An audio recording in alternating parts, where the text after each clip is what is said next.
This is A Sea of Troubles by Anonpencil. Author's note. I was drunk and hungry when I wrote this. I firmly believe that both of these things show in the writing. It is advisable that you read this in the same state that I wrote it in. I am also drunk right now. But what else is new? Enjoy. Chapter 1. In all your days in Equestria, it has never been this damned hot. You lounge under the shade of the library, wishing as hard as you can that those blasted Pegasi might shift a cloud or two your way, anything to help block out the brighter than usual sun. But no, it's not moral to mess with the weather to please your friends, Dash says. Wouldn't be right, she says. Yet you remember too well back to last Nightmare Night the way she summoned up a thundercloud whenever the hell she wanted to shock you and the others with bolts of lightning. What a hypocritical bitch. So instead, here you lie, sweltering, sweating, through the way too thick and ornate clothes that Rarity has made for you. You'd go to the pond, but it's all but dry and crazy crowded at this time of day. You'd throw off your clothes, but who knows how much ponies could be upset by your nudity, not to mention the insult to Rarity. Nope, it's just easier to suffer. You're suffering so much, in fact, that you almost don't notice Pinkie Pie, Fluttershy, and Rarity headed past, giggling amongst themselves like teenagers. What does eventually catch your eye is the flowered bathing cap on Rarity, and the large inner tube around Pinkie's waist. Some part of your boiling lizard brain recognizes that those things are linked to water, and water is good. Water is cool. You want that. Stand up, stupid, and ask where they're going. Hey, you call out loudly. All three ponies jump, and Fluttershy lets out a squeak of alarm. They turn in near perfect unison, and both the yellow and white pony regard you warily, far more warily than usual. You tell yourself that it must be the heat. Besides, more important matters need to be discussed, such as water. Pinkie bounds forward. Hiya, Anon! Are you having a super-de-duper day like me? Because it's a really crazy, fantastic day, and I... You quickly cut her off with a raise of your hand before her ramblings become unbearable. Usually, you quite like the pony, but it's just too damn hot for this today. Though you find in your heat-addled mind, you're wondering if her hair tastes like cotton candy. It certainly looks like it. Stop it. You're hot, not hungry. Stick with the subject. Are you going swimming? You ask. In the background, you again see two ponies wince backwards, just a little. Maybe your eagerness is showing on your face, but you really don't care at this point. Pinkie smiles and opens her mouth to say something, when Rarity suddenly darts forward and claps a marshmallow hoof over her mouth. Damn it, why is everything food to you today? Not as such, darling, no, she croons, looking very uncomfortable. We're just going out for a little walk is all. Sorry to disappoint. But, Rarity, Fluttershy murmurs. The white pony shoots her a pointed look, and she silences with a mild blush. Okay, this is weird. Meanwhile, as Rarity is distracted by staring daggers at Fluttershy, Pinkie uncorks Rarity's hoof with her mouth and frowns at her. You mean, we're not going swimming? She asks quickly. But I thought you said we could go to the beach and... Pinkie? Yes? She says with a smile in response to Rarity's snapped retort. You glance between the three of them, thoughts forming very, very slowly in your overheated heat. What's going on? You say with a raised eyebrow. You guys don't want me going to the beach with you? Rarity lets out a long, slow sigh of defeat, and puts both hooves back on the dusty ground. She looks regretful, embarrassed even, and the sight makes you uneasy. She only usually looks like that when she's asked Spike to do something unspeakable, and how he's somehow injured himself and needs help. The poor fucking sap. It's not exactly like that, she says slowly. It's somewhat of a private beach, so to speak. That sounds exactly like you don't want me going. It's not that I don't wish you to come along, believe me, dear. Rarity says defensively. I just suspect the beach wouldn't suit your particular interests. You have no idea what that means, but you do understand one thing. There's a beach with water. Cool, beautiful water.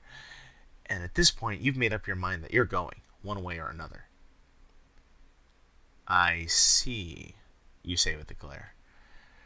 Rarity offers you a sympathetic look as a consolation prize. A shitty prize, to say the least. And you don't let it soften your determination any. Dreadfully sorry, dear, but you do understand. This is a bit of girl time. Yay, girl time! Pinkie Pie cries out in a high-pitched shriek. Everyone winces at the harsh sound, but Rarity keeps up her apologetic smile like she's done it all her life. Now then, must be off. Do have a good day, won't you? She says, joining Fluttershy. You look at each of them. Pinkie is grinning and bouncing like that horny skunk in cartoons you used to watch back home. Rarity is backing away like you might snap and spring at her any minute now. You have to admit, it is tempting to do so, considering you know that they're keeping you from a place where you can get cool, but you restrain yourself and focus on the endgame. Fluttershy keeps her head low, eyes pointing directly at the ground, as usual, not even attempting to meet your gaze. All three of them at last turn and depart, and you hear a small eruption of laughter as the distance grows between you. You can't help but crack a crooked, scheming smile as you watch them go. With the noise they're making, it should be easy to follow. Oh, I will have a good day. Don't worry, you say as they all slowly move away.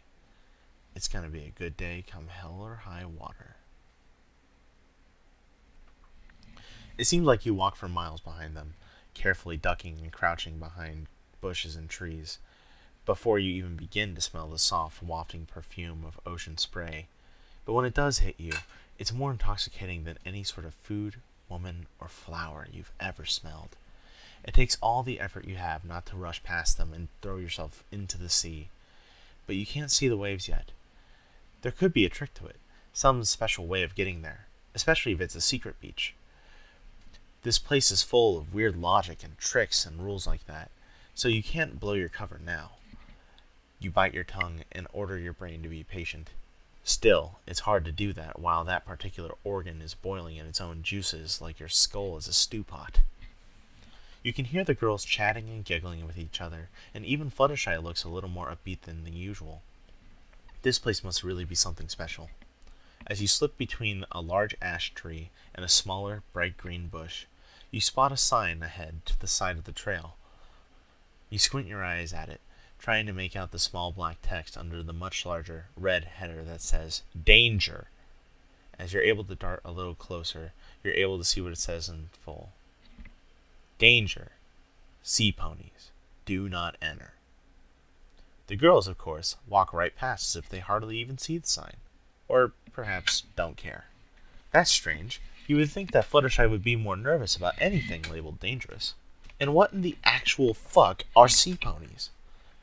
With some trepidation, you pass the sign yourself, stopping for just a split second to see the small drawing at the bottom of what looks like the lower half of a shark or dolphin and the upper half of a horse. Nope, not creepy at all. In just another moment, all that is forgotten. You hear a crash and a rippling rush of a wave breaking and then pulling itself back into the sea.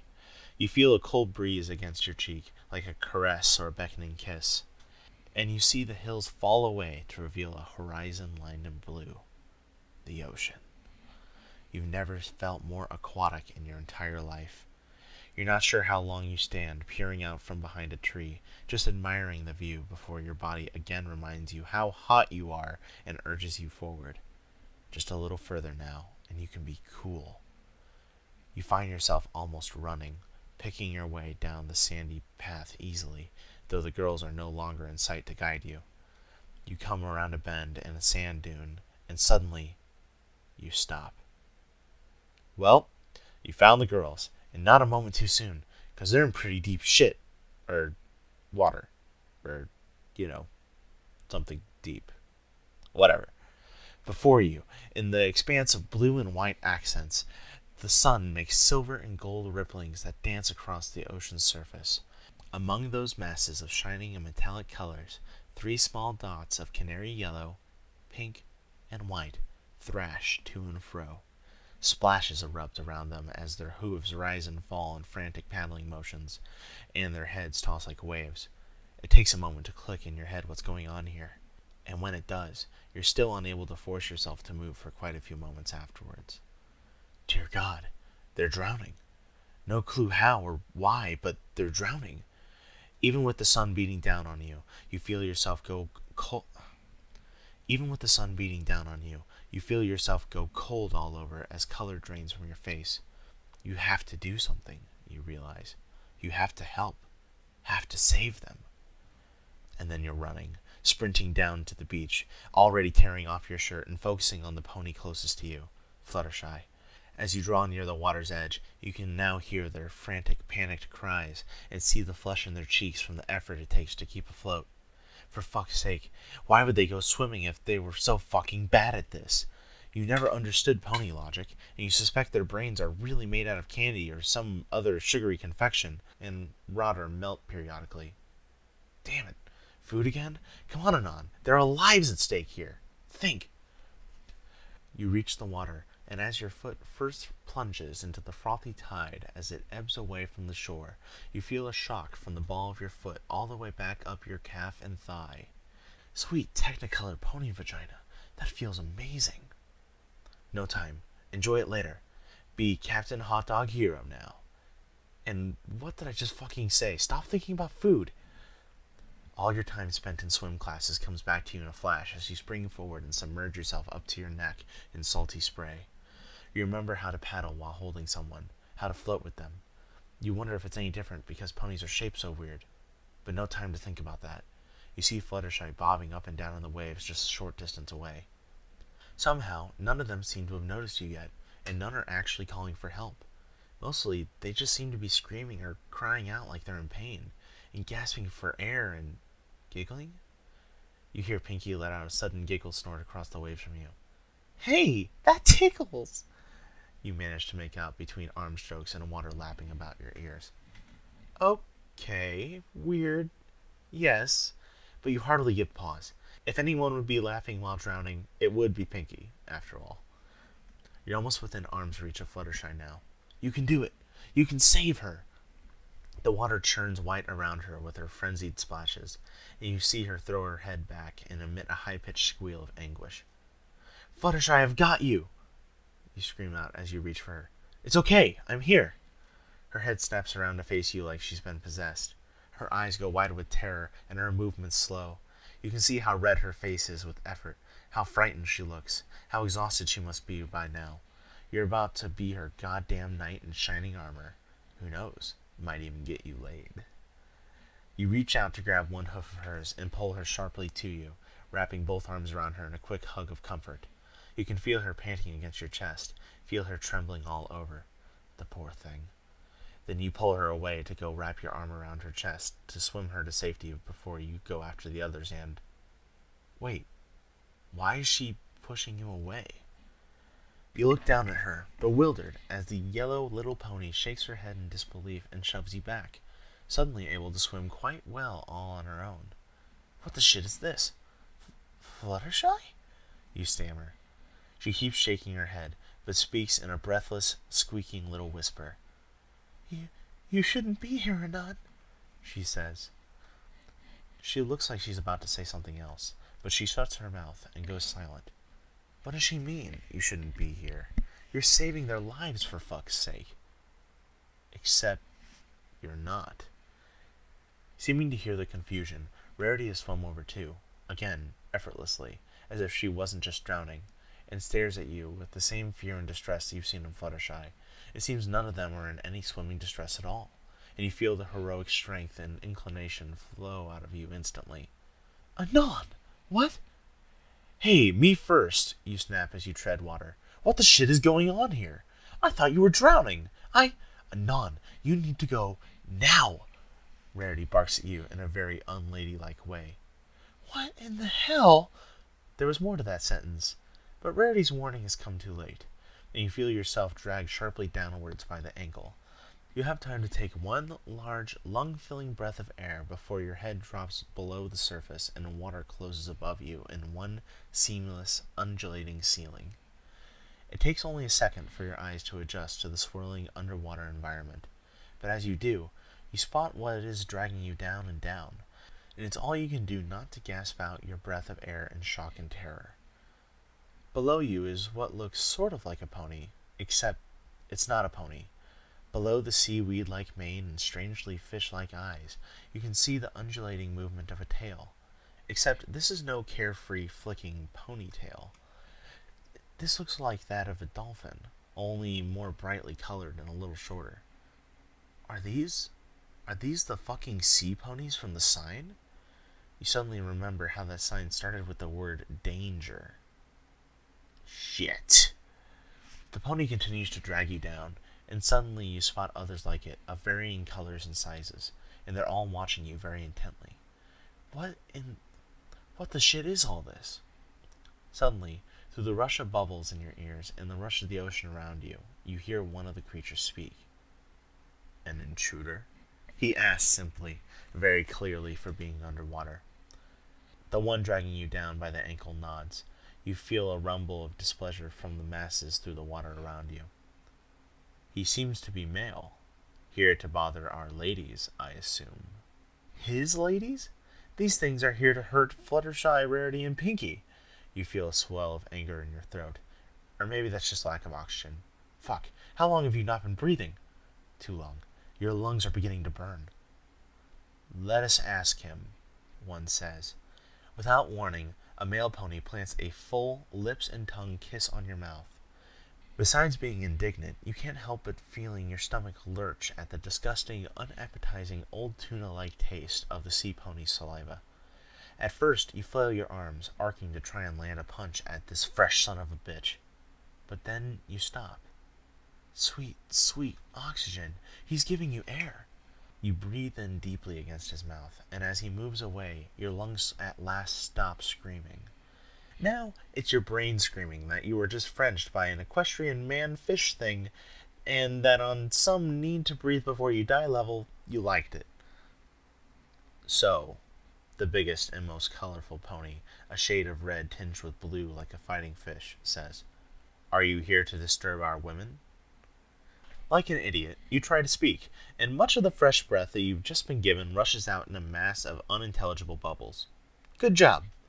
Still, all the ponies begin to nod as if you said something satisfactory. Ah, I see. Continue your work, then, the biggest dolphin pony thing says to the others. They nod and swim upwards to the girls again. You're about to try and free yourself once more to save the ponies when you notice, abruptly, they're not trying to harm the girls or pull them down. No. They're... Holy shit. As you watch, the sea ponies produce long, pointed, arcing dicks from their abdomens, ones that seem to move and slither like they have a mind of their own.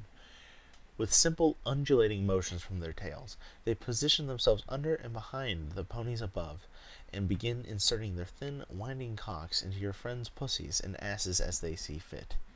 The bodies of the land ponies writhe and thrash as the sea ponies thrust deep, using their fins to find rhythms and angles that might be unheard of to someone not so well equipped.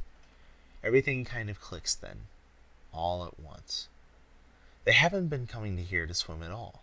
They've been coming to be fucked by these things, to get off, to have secret little sex orgies with the equestrian equivalent to the chicken of the sea. The squeals, the groans, the frantic splashing, it was all from pleasure, not panic. You feel a lurch of disgust, and also a pang of inadequacy. Shit, you would have scratched that itch if they'd just asked. Never mind that they seem to have totally forgotten about you. Even though you vanished and might as well be dead for all they know. Some friends they are. One of the sea ponies removes his stick from Pinky's tight bubblegum anus and raises it towards her side. You watch in dismay as the dick twists at the tops, moves like a finger, to curl over and scratch at the pony's ribs. She squirms, and the line about being ticklish suddenly makes disgusting sense. The dicks are so nimble, prehensile even. With horror, you suddenly question what it is your sea pony captor is dragging you through the water with. You look down, almost not wanting to, and spot that he's indeed holding you underwater with his long, pale penis, wrapping protectively around your ankle. What the fuck? Some girly child part of your brain begins howling the word gross over and over in your psyche, and you shake your foot to try and loosen the thing's grip. Instead, it just tightens, and you can feel its hardness rubbing against your skin, beginning to chafe. What do we do with it? The one holding you down asks, suddenly seeming to smile with an idea. You don't like that look. Stop having ideas, you sick, twisty-dicked fucks. You have no desire to be their plaything. Why don't we use it as our plaything? Fuck. Yes, the big one says with a slow nod. I wonder what sorts of holes this one has. Holes? Oh, fuck. Fuck no. And you thought one putting his penis on your ankle was disgusting. You feel a tug, and the remaining air in your lungs feels tight and hot, almost gone. You descend, pulled by the pony's agile dick down towards the bottom. You see a sign as you pass some rocks with the words Rape Cave written on them in large green letters. The sign is decorated with smiley faces, hearts, and little drawings of fish. Fucking Equestria, where even rape caves need to look cute. You thrash and fight with every ounce of strength that you have left, but a large black cave mouth opens to swallow you in, and you're powerless to stop it. Darkness swirls up with the bubbles, and you descend into it, pony swimming in after and around you, their dicks all now exposed and erect with curiosity. As soon as you can no longer see, and can scarcely breathe, you feel your ankle released. Your boxers are snatched at, grabbed, plucked, and torn away from you. You try to swim in the direction you think up is, but whenever you get too far, something, and you know damn well what, grabs you and pulls you back down. You feel the hard, pencil-like tips of penises probing at your now bare skin, searching for a new home. Around you, you can hear them talking about you, trying to guess where your orifices are, where you might be softest, how tight or warm you'll be inside. You want to scream for help, want to escape, but some part of you knows now there's not enough air in your body. You're too far from the surface. Their penises are too strong. This is how you're going to die. As oxygen deprivation sinks in, your brain is still panicking at the idea of drowning. Your body begins to go limp. You accept death. Maybe at least you'll be unconscious by the time one of these things penetrates you. All at once, you feel another press of slimy, fishy lips on yours, and air fills your lungs. What at first is elation and relief suddenly becomes anguish as you come back to yourself and still feel so many sea pony dicks probing at you. What? A voice says in the darkness. Did you think we'd want you unconscious for this? That'd be no different than fucking those dead fish we use so often. What?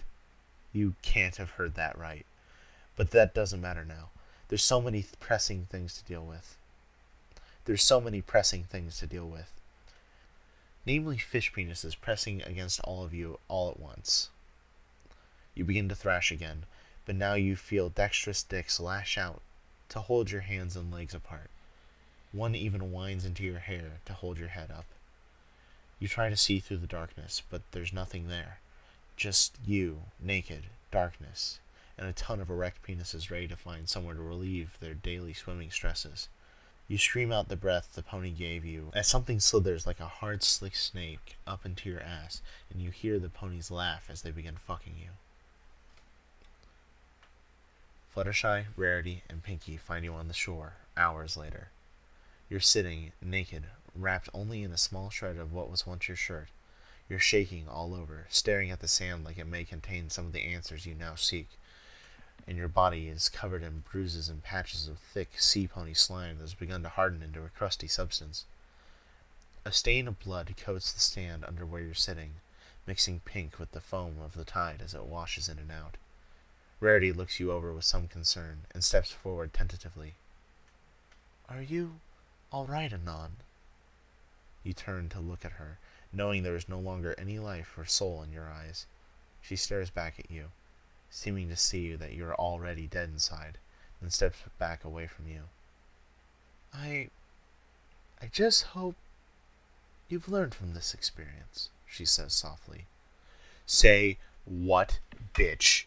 Your head snaps towards her, eyes brimming with anger and sudden hatred. The betrayal of these words, the implications, the questions this all provokes. You need answers, at least from her. You try to burn holes through her white form with your eyes as you await some form of explanation. She looks back, seemingly unshaken, and shrugs. That you shouldn't spy on people, she says simply. It can land you in a sea of trouble. You stare at her in a moment, in stupefied horror, then collapse forward onto the sand, weeping openly as blood continues to flow from your ravaged anus. In the years to come, no matter how hot it gets, you'll never go swimming again. End.